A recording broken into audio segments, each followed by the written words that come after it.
देखिए नाविका जी, मैं आपकी डिबेट में आगे तब बढ़ूंगा जब भारतीय जनता पार्टी के प्रवक्ता कहे हुए शब्द वापस। ये ठीक नहीं है, ये परंपरा बनती चली जा रही है कि आप विपक्ष के नेताओं को कुछ भी बोल देंगे। मुझे इस पे भी जवाब देना था। मैंने एक टर्म आपने 60 मिनट का 60 सेकंड का देते मैंने अपनी बात कही, दोबारा फिर आता, लेकिन उस तरह के टॉयलेट और इस तरह की बातें मैं आपसे कह रहा हूं, अगर वो बात वापस नहीं करेंगे। अजय आलोक जी, अजय आलोक जी, मैं कोई अजय आलोक जी, अगर नेता अनुराग भदौरिया जी ने होगा, मैं डिबेट नहीं करूंगा। ओके, अनुराग भदौरिया जी ने कहा, अगर आपने उनकी तरफ, माफ कीजिएगा, शायद आप दोनों बोल रहे थे, मैं नहीं सुन पाई। अगर आपने ऐसी कोई टिप्पणी की, माफ कीजिएगा मैंने सुनी नहीं, अगर आपने ऐसी कोई टिप्पणी की है जिस पर उनको ऑब्जेक्शन है अजय आलोक जी, तो मुझे लगता है कि हमें वो शब्द वापस ले लेने चाहिए और मुद्दे पर आ जाना चाहिए। अजय आलोक जी और भदौरिया जी। बिल्कुल नहीं, मुद्दा तो यही है, मुद्दा यही है। मैं बिहारी हूं, अनुराग भदौरिया यूपी के हैं। दयानिधि मारन की बात सुन के मेरा खून खोल गया कि उत्तर प्रदेश और बिहार के लोग आते हैं तो यहाँ टॉयलेट साफ करते हैं। इनका खून नहीं खोला, इसलिए नहीं खोला क्योंकि अखिलेश गए होंगे टॉयलेट साफ करने स्टालिन का, इसलिए इनका खून नहीं खोला। मैं कोई बात वापस नहीं लूंगा, मैं तो सही कह रहा हूं। अगर खून खोला होता, जवाब क्यों नहीं दिया? गठबंधन जरूरी है, डिबेट में झगड़ा कर सकता उत्तर प्रदेश और बिहार की अस्मिता।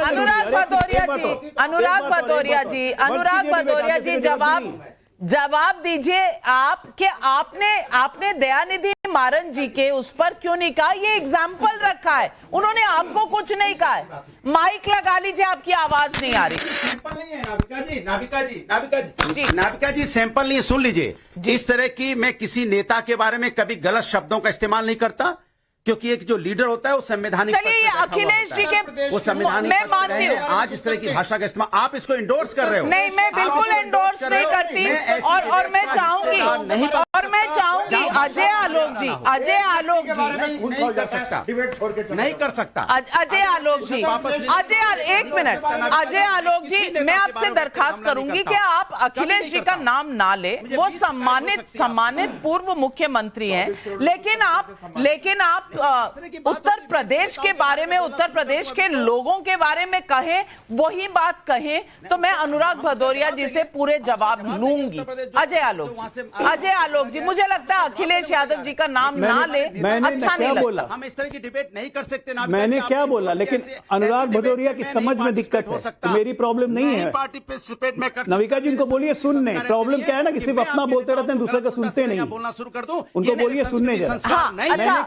अनुराग जी वो दुरुस्त कर रहे हैं अपना आर्ग्यूमेंट, आप सुन तो लीजिए, आप सुनेंगे नहीं। अब वो कह रहे हैं, सही चीज कह रहे हैं, आपकी आवाज आ नहीं रही। एक मिनट, सुन तो लीजिए जी। अजय आलोक जी, आप अपना आर्ग्यूमेंट रखिए, फिर अनुराग जी जवाब देंगे। मैंने पहले भी यही कहा, नहीं, मैंने पहले भी यही कहा कि लगता है कि अखिलेश वहां गए होंगे 4 महीना पहले चेन्नई में, तो उनका टॉयलेट साफ किया होगा, इसलिए अनुराग भदौरिया का खून नहीं खोला। मैंने कहा लगता है, मैंने ये नहीं कहा कि किया होगा। ठीक है ना, पहली बात, तो ध्यान से शब्दों को सुना कीजिए। अब उनकी बात छोड़िए, मैं आचार्य जी से एक बात पूछना चाहता हूं, बड़ी सफाई से आचार्य जी इंडी गठबंधन के बारे में बोलते रह गए। आचार्य जी ने, अनुराग जी अगर अखिलेश जी के बारे में मैं भी वो कह रहे, उन्होंने कहा कि क्या यूपी का कोई भी आदमी सिर्फ टॉयलेट साफ करने के लिए रह गया? आपका खून क्यों नहीं खोल रहा सबके लिए? आपका खून क्यों नहीं खोल रहा? अनुराग भदौरिया जी उठकर चले गए, जवाब नहीं है।